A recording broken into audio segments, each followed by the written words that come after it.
los cristianos son perseguidos, son discriminados, son asesinados a causa de su fe en Cristo. 400 millones de cristianos son perseguidos, discriminados, como he dicho, no pueden libremente expresar su fe. Donde había más persecución, luego surgía mucha más fe, mucha gente se animaba a entrar a acoger la fe cristiana católica del grupo islamista Boko Haram. El año pasado, este grupo ha asesinado más de 6.000 personas por su fe en Cristo.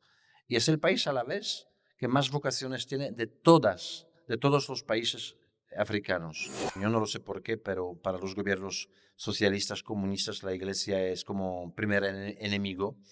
Sin embargo, se habla de unos 780 grupos terroristas en el mundo, de terroristas islámicos, que están dañando mucho a las comunidades cristianas, especialmente hoy en Medio Oriente. Si quisiéramos realmente destruir el cristianismo, por ejemplo, en México, tendríamos que empezar por muchos hospitales, colegios que llevan siglos algún nombre, ¿no? De los jesuitas, de los franciscanos, porque fueron construidos por la iglesia.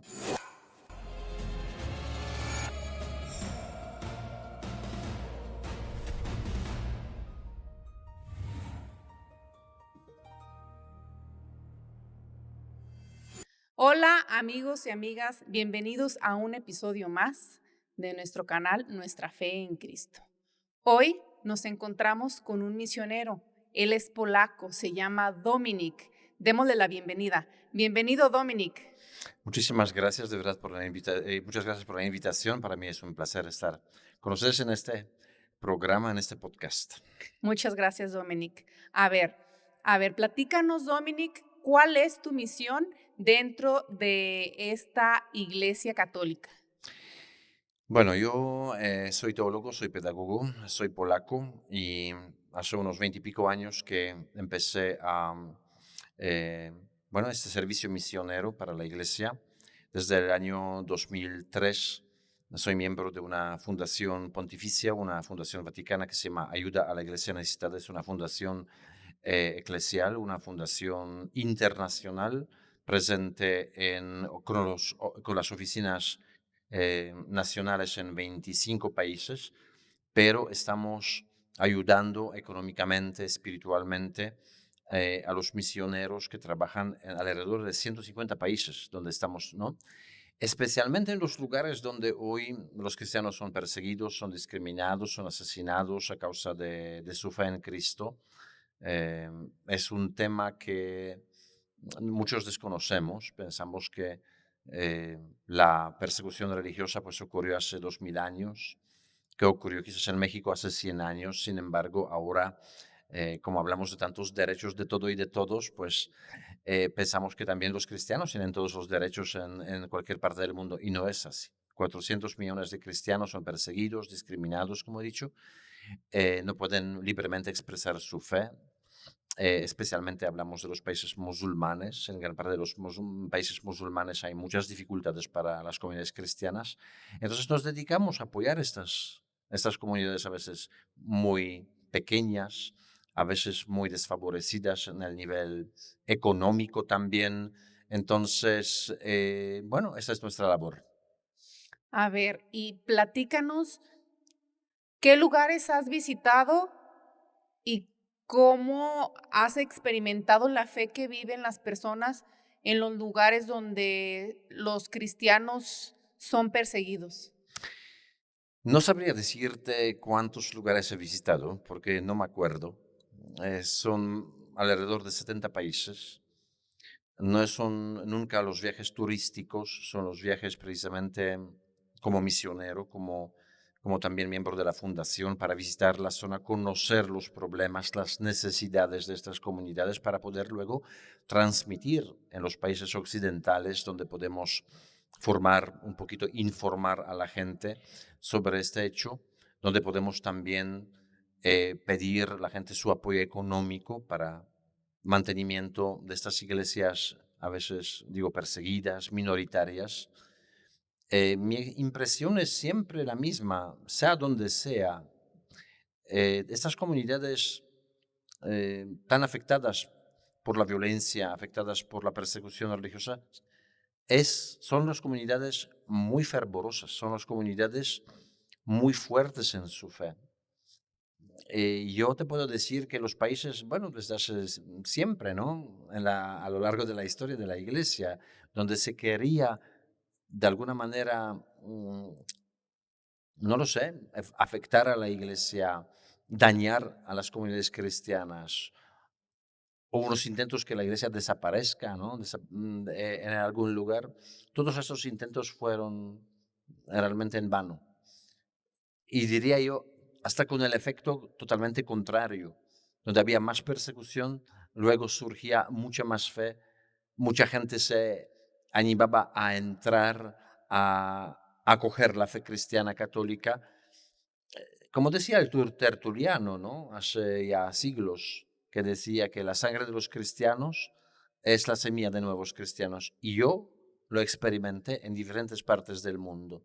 Más persecución, la más fuerte es la comunidad. Más persecución, ahí surgen las vocaciones. Nigeria es, por ejemplo, uno de los países que he visitado. Nigeria es uno de los países donde hay más persecución religiosa en todo el continente africano, de parte del grupo islamista Boko Haram. El año pasado, este grupo ha asesinado más de 6.000 personas por su fe en Cristo.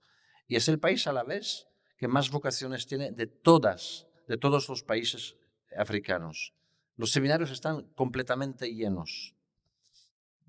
Pues fíjese que a veces ciertas cosas sorprenden, que una iglesia que sufre tanto, que está violentada de cualquier manera, luego los frutos de esta persecución son de verdad impresionantes, ¿no? En la fe, en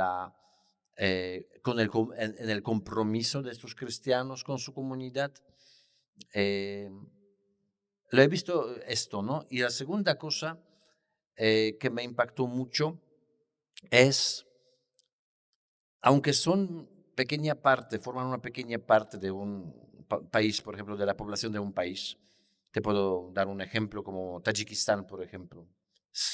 Creo que son 5 millones de habitantes, la gran mayoría musulmana, y los católicos en este país no llegan a 150 personas. Quiero decir que a veces aquí en la iglesia, en una misa tenemos más de 150 personas, ¿no? Y es una comunidad que no se siente como, ¿cómo decirte? Como agobiada, somos tan poquitos, ¿verdad? Como una cierta pena mirándose a sí mismos. No, no, no, todo lo contrario, son súper orgullosos de ser católicos porque saben que ser católico, ¿qué significa católico? Católico, universal. Saben que aquí somos pequeños, pero en realidad somos una gran comunidad internacional, mundial de los católicos, ¿no? Nuestra comunidad de Tayikistán somos 150, pero formamos parte de una iglesia universal, la iglesia católica. Y esto también, de alguna manera, les da como fuerza para seguir adelante. A ver, y platícanos qué persecuciones te ha tocado vivir que han marcado, pues, este caminar que tú has hecho. Hay tres formas de la persecución. Bueno, hay más, pero de las tres quizás voy a hablar. De lo que me tocó vivir, experimentar. La primera es por parte de los gobiernos totalitarios. Estuve en Cuba, estuve en Venezuela, estuve en Nicaragua. Conocí la situación de la iglesia en estos países. Me ha dado cuenta precisamente que, yo no lo sé por qué, pero para los gobiernos socialistas, comunistas, la iglesia es como primer enemigo, quizás porque defiende la verdad, porque defiende la dignidad humana. Este es lo primero. Ver cómo están limitando, controlando totalmente la iglesia, ridiculizando a la iglesia. Y bueno, además, bueno, en pues, países como por ejemplo Cuba, pues cuando llega el castrismo a Cuba fueron así, en pocas semanas expulsados, creo que unos 200 y pico sacerdotes extranjeros, así expulsados de un día al otro, ¿no? Em, Esto es la primera forma, precisamente, gobiernos totalitarios, donde que quieren eliminar Dios no solamente de los espacios públicos, sino incluso del corazón humano. Cuando estuve en Tayikistán, cuando estuve en Kazajistán, cuando estuve en Uzbekistán y unos cuantos países más como Ucrania, por ejemplo, también que formaba parte de la Unión Soviética, en todos estos países durante 80 años era prohibido hablar de Dios, literalmente prohibido. Cuando estuve en Ucrania conocí a los sacerdotes ya mayores que se preparaban para ser sacerdotes en un seminario clandestino, que nadie sabía que es un seminario. Conocí a un obispo hace poco, cuando estuve en Ucrania, un obispo greco-católico, de un rito greco-católico, que me decía que su padre se enteró que él va a ser sacerdote en el mismo día de su ordenación. Su papá no sabía que su hijo se está preparando para ser sacerdote, para evitar problemas. Si un día le pillan, le preguntan si su hijo está estudiando para ser sacerdote, para que él no tenga que eh, mentir, ¿no? Pues su hijo nunca se lo dijo hasta el día de su ordenación sacerdotal. Hoy este joven ya es obispo. Pero digo, esta parte de la persecución de parte de los gobiernos totalitarios es muy fuerte, todavía existe. En Nicaragua, por ejemplo, en Cuba, existe en China, existe, por supuesto, en Corea del Norte, donde el cristianismo, bueno, cualquier religión está totalmente prohibida. Luego lo que conocí es la persecución de parte del islamismo, ¿no? Del radicalismo islámico, de terrorismo islámico. Si yo preguntaría a todos los que nos están viendo, escuchando, cuántos grupos terroristas islámicos conocen por su nombre, pues seríamos capaces quizás de nombrar 4 o 5, por lo que vemos en las películas, ISIS, cómo se llama, los talibanes, eh, Al-Qaeda, ¿verdad?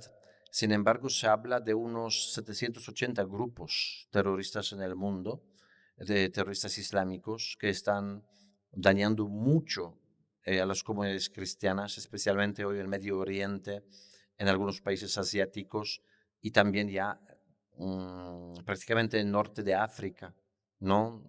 Centro, norte de África y todo. Yo me acuerdo que hace unos 15 años atrás visité Burkina Faso. Yo en Burkina Faso hace unos 15 años atrás, en serio, yo iba a cualquier pueblo por los caminos que a veces nos perdíamos, no sabíamos ni dónde estamos. Nunca jamás hemos experimentado una violencia, nunca hemos experimentado las caras de la gente que nos miraba como con odio, con ganas de hacernos daño, jamás. Ahora mismo, jamás se me ocurriría ya regresar a los lugares donde estuve, porque es un país que en pocos años eh, transformó, donde llegaron muchos grupos terroristas como Boko Haram y, bueno, y sus semejantes, y están realmente amenazando a los cristianos, quemando las iglesias, secuestrando a los misioneros, matando, literalmente son matanzas, como en Nigeria igual, matanzas de pueblos enteros, es un genocidio, podemos hablar de un genocidio cristiano. Entonces, claramente que esto te impacta muchísimo. Ir a una comunidad a un campo de refugiados, encontrarse con un grupo de familias y todas esas familias te cuentan su historia, sus casas quemadas, sus campos confiscados por estos grupos, amenazados de muerte, expulsados de sus propios pueblos, de sus barrios. Son historias, cada país tiene su historia,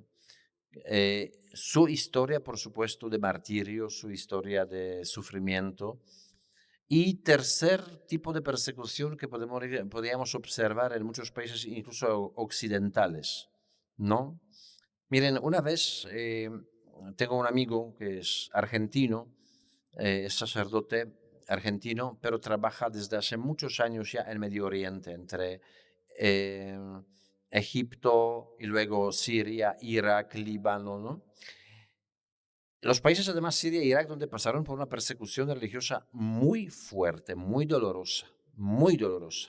Solamente en Irak, en 20 años han desaparecido 90% de los cristianos. 90%. 90% en 20 años. En el año 2003 había, porque hablamos antes de la guerra, ¿no? Había como alrededor de 2 millones, ahora son como 250.000 Quiero decir que mucha gente salió del país, huyó. eh, y este padre, cuando estuvo conmigo, me visita a veces, le pregunté una vez, Luis, ¿usted ha sufrido alguna vez como de una forma así como directa que los musulmanes pasaban a tu lado, insultándote, escupiéndote? Dice, jamás. Cuando vas con la sotana, aunque saben que eres católico o eres cristiano, no te van a hacer la mano claramente, pero tampoco te va a hacer daño. Y dice, y yo nunca, así de una manera directa, sentí como un odio, como, dice, la única vez que me realmente escupieron y me insultaron fue en Francia. Quiero decir, no solamente podemos hablar de la persecución esta sangriente, hay última clase de persecución en los países occidentales, incluso México incluido. Incluso México incluido. Quiero decir, nadie te va a matar porque has venido a la misa. Nadie te va a llevar a la cárcel porque bautizaste a tu hija, ¿no? Nadie. Pero nos quieren silenciar, nos quieren como arrinconar, nos quieren como encerrar en la sacristía. Quiero decir, tú no hables, tú no opines. Y ni se te ocurre decir algo contra la ideología de género, contra el aborto, contra la eutanasia, contra ciertas ideologías, ¿no? Que ni están basadas a veces ni en la ciencia ni nada, pero intenta defenderlas en las universidades, intenta en tu lugar de trabajo, intenta defender, por ejemplo, la vida en en una preparatoria, ¿no? Tus propios compañeros y a veces incluidos también los profesores, los maestros, te van a hacer la vida imposible. Y yo he conocido casos aquí en México, las chicas que eh, abiertamente hablaban, por ejemplo, de castidad o de valor de la vida, ¿no? Pues pasaron por un bullying impresionante. Y esto es lo que también vivimos en algunos países y enfrentamos este problema, ¿no? De la persecución más silenciosa, como decía el Papa Francisco, una persecución educada, que no te hace un daño, ¿no? Como directo, pero por dentro te mata realmente, te envenena. Sí, realmente yo creo que eso es lo que actualmente aquí en este país, la persecución sí, se ha vivido a través de los congresos de querer impulsar leyes para decir que sí y que no pueden decir los sacerdotes. Exacto. Eso se trató de impulsar, pero como que tuvo un vuelco de la gente Ajá. que se frenaron un poquito con eso y lo dejaron así como que en el cajón de esperemos. Sí, sí, sí, no es la primera ley, ¿no? Que se quiere de alguna manera imponer, son propuestas a veces falladas, ¿no? Fallidas o Fallidas. fa- eh, pero son propuestas. Si el pueblo no reacciona, pues lo van a imponer. Una ley que se quiso en México apenas hace unos 4 años, más o menos, si no me acuerdo mal, ¿no? Eh, quitar, por ejemplo, nacimientos navideños de los lugares públicos, ¿verdad? Si la gente no reacciona, si la gente no protesta, lo van a hacerlo. Pero recuerden una cosa, la historia nos enseña muchas cosas, por eso hay que leer la historia, no creer en lo que veo solamente en Facebook, ¿no? Sino que investigar, reflexionar. Y la historia que nos enseña que en todos los lugares donde prácticamente llegaba la persecución religiosa, especialmente dirigida contra los cristianos, contra los católicos, era escalonada. Quiero decir que no llegaban y mataban a lo loco o degollando a los cristianos, a los católicos, ¿no? Lo primero era simplemente, bueno, prohibir la misa, prohibir a los padres llevar sotana, mm, callar a los padres, expulsar a los obispos, ¿no? Escalonada, cada vez a peor, a peor, a peor, a peor, hasta llegaban precisamente a las matanzas, crueles matanzas, como en México, como por ejemplo durante la Guerra Civil Española, ¿no? Sí, aquí se vivió la guerra cristera. Exacto, exacto. Y Sí, fueron asesinatos crueles, porque eran, dice, si me molesta alguien, pues bueno, pues pégale el tiro y se acabó. No, aquí eran torturar, desnudar a los sacerdotes, llevarles el cadáver como, ¿cómo se llama? Colgado a un burro, ¿no? Y todo esto. Quiero decir, hacer ridículo incluso del cadáver del sacerdote, hacer una auténtica como blasfemia, ¿no? Quiero decir que hay que tener mucho cuidado, reaccionar, pero no podemos olvidarnos que, bueno, que la persecución puede llegar en cualquier momento, ¿no? Tenemos que estar preparados para saber defender hoy no solamente nuestra fe, sino nuestra cultura. Es que quieres o no, México, España, gran parte de Europa, son países construidos en la cultura cristiana. Si quisiéramos realmente destruir el cristianismo, por ejemplo, en México, tendríamos que empezar por muchos hospitales, colegios que llevan siglos algún nombre, ¿no? De los jesuitas, de los franciscanos, porque fueron construidos por la iglesia. Universidades, la misma Universidad de Guadalajara, Escuelas. escuelas, ¿no? Residencias de mayores. Tendríamos que hoy realmente destruir las catedrales. Yo voy a alguna ciudad y primero que me llama atención ver la perla cultural que tiene, ¿no? En sí mismo la catedral de Zamora, perdón, de Zamora, por supuesto que sí, ¿no? De Zacatecas, bueno, de muchos lugares, Guadalajara. Guadalajara y todo, ¿no? Quiero decir, lo primero sería realmente destruir las perlas de la cultura, del patrimonio incluso, ¿no? Estamos aquí viviendo en Latinoamérica basándonos en la cultura cristiana y cualquier intento de persecución religiosa, pues tenemos que levantarnos de alguna manera, y no digo de una forma violenta, sino levantarnos y de alguna manera saber defender nuestros derechos, nuestros valores cristianos, ¿no? Y seguir adelante, ¿no? Con la ayuda de Dios. Dominic, ¿y qué movió el corazón de Dominic que se quiso ser un misionero de la causa de Cristo? ¿Qué fue lo que lo cautivó? Yo no voy a eh, exagerar que tuve una aparición, que fue algo como, wow, súper sobrenatural. No, una forma que Dios a veces habla de una forma más natural en la vida.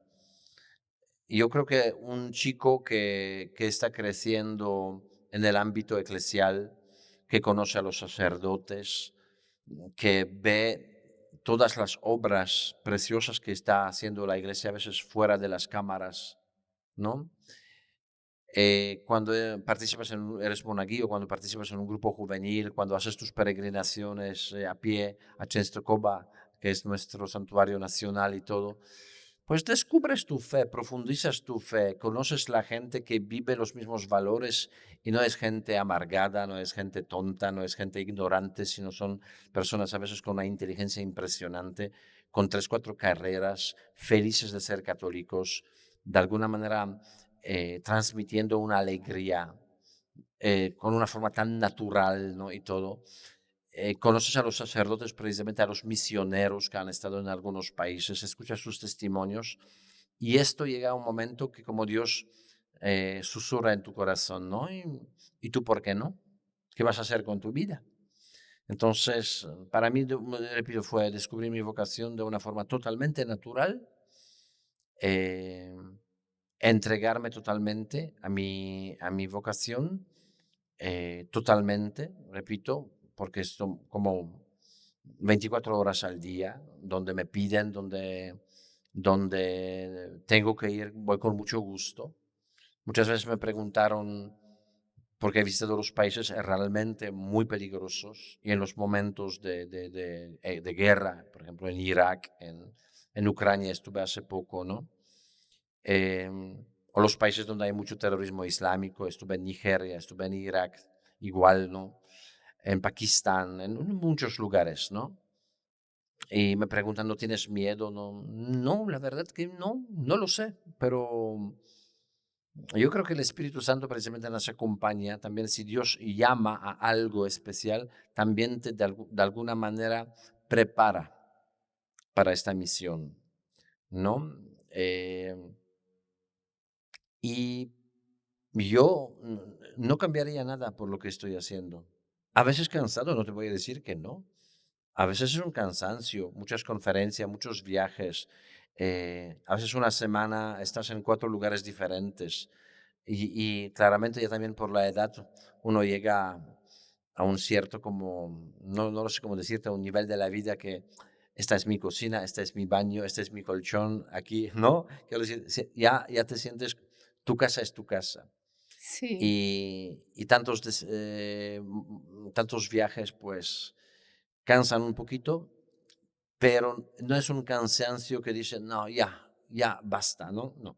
Es un cansancio que realmente cuando llegas a la casa lo disfrutas, porque sabes que has llegado a mucha gente con tu testimonio, que algunas personas no se comprometieron con algo, no cambiar su vida, quizás valorar lo que tenemos en nuestros países, la libertad religiosa, poder vivir nuestra fe, ¿no? Con toda alegría y además con todo entusiasmo y libertad. Podemos salir con un rosario.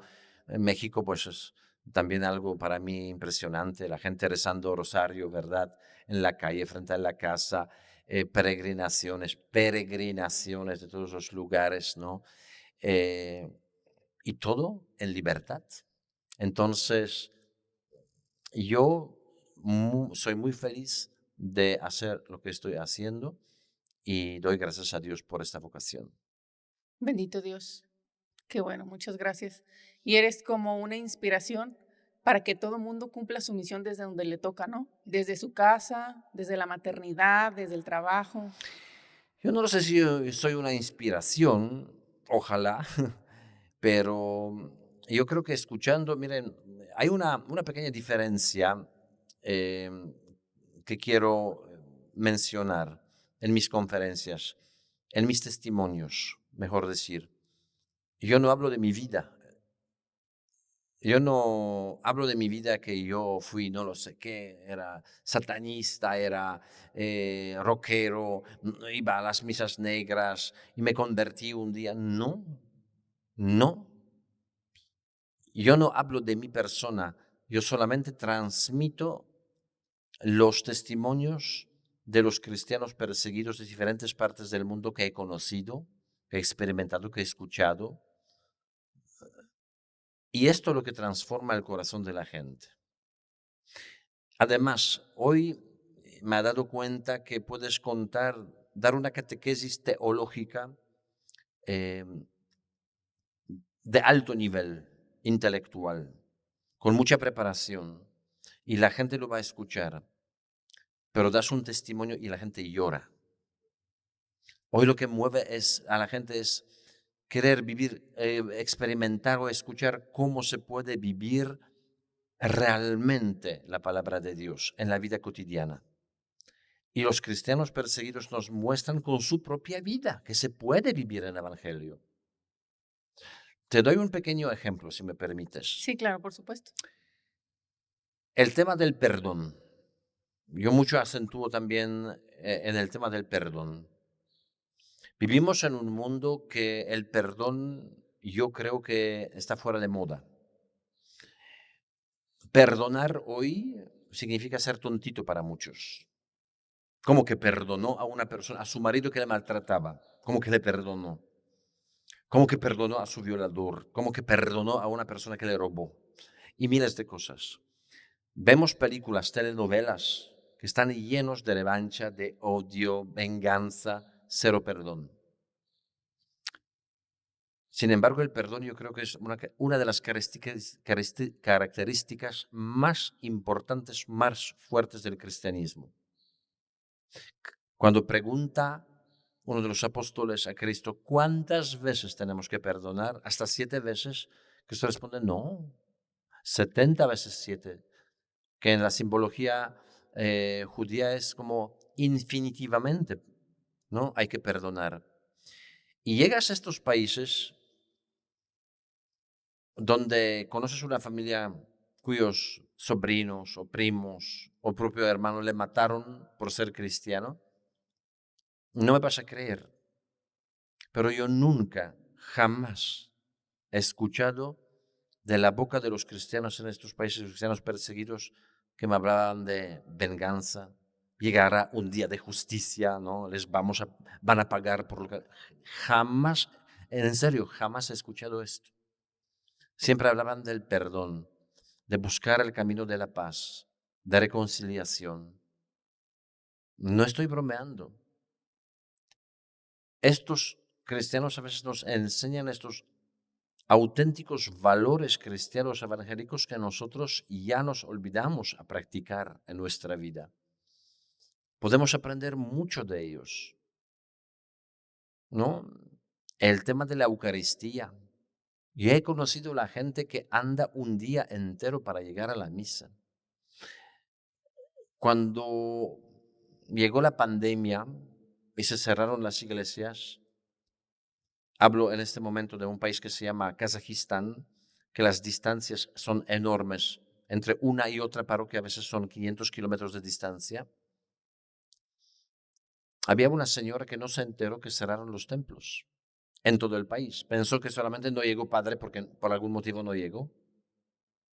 La semana siguiente tampoco llega el padre. Pues la señora dice, hija, vístete por la noche, vamos a la capital, a la misa en la catedral.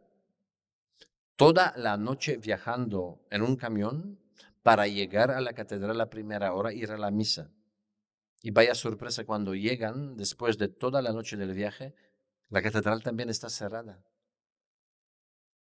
Entonces, dice, pues vamos a buscar la casa del señor obispo. Cuando llegan a la casa del señor obispo, dicen, ¿ustedes qué hacen aquí? Hemos venido a la misa. ¿No saben que se cancelaron por la pandemia? No, se cancelaron muchas cosas, pero no sabíamos que las misas. Pues en su propia casa les celebró la misa, comieron juntos, descansaron y la noche siguiente regresaron a su pueblo toda la noche viajando porque la señora trabajaba el día siguiente y su hija iba a la escuela. ¿Quién de nosotros hoy sería capaz? Porque no hay misa aquí, pues me voy a Ciudad de México o voy a Aguascalientes. ¿Quién de nosotros iría dedicando todo el domingo únicamente para recibir al Cristo Eucaristía? ¿Quién de nosotros? Por eso digo que estos cristianos en muchos eh, sentidos nos recuerdan estos valores que estamos perdiendo aquí en nuestro mundo occidental. Y tú trabajas para una fundación, ¿verdad? Sí, Se llama ¿cómo? ayuda a la iglesia necesitada. Ajá, entonces les vamos a dejar el link. ¿Tiene el link de la Ujú. página? Por supuesto, ayuda acn-mexico.org. ¿No? Ahí pueden ustedes entrar. Si buscan en Google, además, ¿no? Simplemente ayuda a la Iglesia Necesitada México, van a encontrar la página web, van a encontrar nuestro Facebook, van a encontrar lo que recomiendo mucho, YouTube, buscar en YouTube, ayuda a la Iglesia Necesitada México. ¿Por qué? Porque en YouTube publicamos muchos testimonios de los misioneros, de los países donde hay miseria, a los países donde hay violencia, donde hay guerra, donde hay persecución religiosa, y escuchando simplemente ahí, de verdad, yo mismo grabé muchos, ¿no? De vez en cuando son entrevistas o testimonios de 10 minutos, 8 minutos, 13 minutos a veces máximo, ¿no? Escuchar estos testimonios, porque nos abre como el horizonte a la realidad de la iglesia, no solamente la iglesia en México, donde todavía vivimos como en una incubadora. Tenemos las misas, padres confesando, procesiones, peregrinaciones, fiestas patronales, bueno, todo lo que queramos, ¿no? Todo lo que queremos. Pues hay que escuchar estos testimonios para abrir nuestro horizonte y también esto nos ayuda a vivir nuestra fe con más compromiso, con más coherencia y también nos ayuda a valorar precisamente lo que tenemos. Entonces, Dominic, lo que recauda la fundación lo utilizan para los países donde hay persecución cristiana. Sí, o los países donde sufren realmente, pasan por una crisis económica o los lugares donde la gente no puede colaborar con la iglesia por su nivel económico a veces. Mira, estamos aquí en México. México es un país que ya tiene muchos benefactores que ayudan, ¿no? Pero México sigue siendo también el receptor de los proyectos. Hay algunas diócesis o prelaturas, como les llamamos también, un tipo de especie de diócesis, ¿no? Que tiene su propio obispo, pero no es estatus de la diócesis.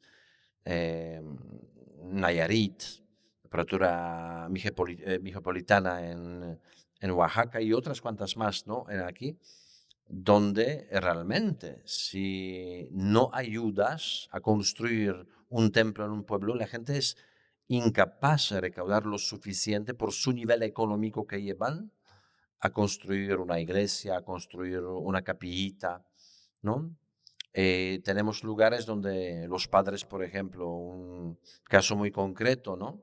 Un sacerdote, eh, le mandaron un sacerdote joven a la zona montañosa de Guerrero, no, perdón, de Michoacán, un sacerdote llega a la parroquia, encuentra en la parroquia una camioneta que tenía como 20 años, más de 20 años, empieza a utilizarla varias veces en plena montaña, le falló la camioneta, no podía regresar, buscando ayuda, un montón de problemas y todo esto, ¿no? Y además una zona bastante también afectada por el crimen organizado. Y habló conmigo y dice, Dominic, ¿hay una posibilidad que no me financien una camioneta? Claro, hizo un proyecto y fue aprobado, ¿no? Motorización precisamente para los misioneros en estas zonas, mantenimiento. Cuando llegó la pandemia, sabemos que muchos conventos de monjitas, ¿no? ¿De qué viven? Pues porque hacen galletas, porque hacen, no lo sé, miel, porque hacen algún dulce, o llega la pandemia y ¿qué? La gente no compra, la gente no sale y se limita a lo básico, lo comprar. Pues las monjitas estaban pasando literalmente hambre, Entonces, ¿la ¿no? fundación ayuda internacionalmente también o solamente a México? No, no, no. Es Nosotros, repito, estamos presentes en 25 países con las oficinas nacionales. En estos 25 países recaudamos los fondos para ayudar a la iglesia perseguida, pero también necesitada, ¿no? También necesitada. como es el caso del sacerdote que Por menciona que le hacía ejemplo, falta un. aquí no hablamos de una iglesia quizás perseguida en este sentido, pero una necesidad y además necesidad que el propio sacerdote y la misma parroquia, subrayo una vez más, ¿no? No tiene el suficiente nivel económico para poder financiar la construcción de su propia capilla, ¿no? En cada ciudad prácticamente podemos encontrar algunos barrios tan marginados, tan olvidados, de la gente tan sencilla que vive de día a día trabajando lo que puedan o vendiendo algunas cositas, ¿no? Para sobrevivir. Y en estos barrios, cómo pueden construir una capilla? ¿Cómo pueden construir una iglesia? ¿Cómo pueden, no solamente hablo de las iglesias, hablo, por ejemplo, de toda la infraestructura parroquial, ¿verdad? Hay lugares donde hay una pequeña capilla, pero Padre dice Dominic, pero la gente está llegando cada vez más. Ya tenemos 400 niños. No hay dónde darles la catequesis. Necesitamos salones parroquiales. Si mientras podamos, pues en la capilla o alrededor, ¿no? De la capilla, pero cuando está lloviendo, hace frío, ya no podemos hacerlo por fuera. Entonces, toda la infraestructura. Y hay muchos proyectos. Yo creo que toda la información pueden ustedes también encontrar lo que estamos haciendo en nuestra página web. Pero digo, México ya ayuda a otros países, pero también es receptor de los proyectos. Muchas gracias, Dominic. Y también vi que tienes unos libros, ¿verdad? No sé si los tengas disponibles en plataformas digitales. No, no, porque son libros, yo diría, más sencillos. Hay un libro precisamente que toca el tema de los cristianos perseguidos. Ahora estoy por terminar el otro. Normalmente llevo estos libros a las conferencias, eh, algunos encuentros que me invitan, retiros, este tipo de cosas, ¿no? A mí me gusta no tanto como vender muchos libros, sino personalmente que alguien cuando compra el libro, que ya me conoce, que ya me conozca, que ha escuchado algo y dice, lo compro porque lo he escuchado. Entonces ya es como, no es una casualidad, ¿no? Por la que alguien compra el libro, sino es algo porque yo quiero profundizar, porque quiero leer un poquito más. También unos cuentos que tengo, ¿no? Como 95 historias para el alma. eh, Son anécdotas, ¿no? Que permiten también, de alguna manera, vivir nuestros valores cristianos. Pues estos, igual, ¿no? Cuando llegas con los catequistas, con los jóvenes, les gustan estas historias breves. Pero digo, yo no soy escritor, yo no me dedico a esto, sino simplemente hay algunos temas, algunas cuestiones que dices, pues hay que transmitirlas. Pues gracias, Dominic, por abrirnos el entendimiento de saber de que existe una fundación. La verdad, yo desconocía de la Iglesia Necesitada. Y pues invitarlos a que visiten la página que les vamos a estar dejando en la descripción para que si quieren hacer sus donaciones, pues puedan hacerlas a través de ese medio. No sé cómo son mensuales Lo o que usted como quiera. quieran. Cada uno va a encontrar su forma, puede ser de una sola vez, que única aportación. Mira, quiero apoyar a estos cristianos en esas comunidades. Puede ser mensual, puede ser anual, ¿no? Pero aparte de las donaciones, yo creo que eh, hay que mencionar otros dos pilares que son muy importantes para la fundación. Uno es caridad, sí, pero también hay oración. Oración a veces es mucho más poderosa que $10, ¿no? Yo quizás no puedo colaborar porque estoy en una situación que no me permite hoy compartir hasta este punto que quizás yo necesitaría la ayuda, pero la oración sí puedes compartir, es gratuita y es muy poderosa. Sí, Y mueve la corazones. exacto. Y la tercera es precisamente formarse, informarse, ¿no? Por eso yo invito a lo que les decía antes, ¿no? A YouTube para conocer, escuchar los testimonios. Estás cocinando, estás haciendo algo, ¿no?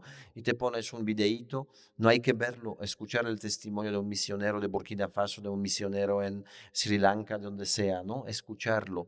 Y ya estás como abriendo tus horizontes, tu conocimiento sobre la iglesia. Esto también vale mucho. Muchas gracias, Dominic. Muchísimas gracias a ustedes. Les mando saludos a todos. También agradecimiento por acogerme en este pueblo con tanto cariño, de verdad con mucha hospitalidad, eh, tanto al padre Beto como a todos ustedes. Fue un placer, es un placer estar con ustedes aquí y espero que no es la última vez que visito a vuestro pueblo. Y Dios les bendiga a todos, la Virgen les acompañe siempre. Gracias, Dominic. Que Dios te siga fortaleciendo para que vayas llevando su mensaje para todos los rincones del mundo. Les agradecemos que nos dejen un like, que nos regalen su comentario y nos estamos viendo pronto. Hasta luego. Muchísimas gracias y también saludos y Bendiciones. bendiciones. Bendiciones.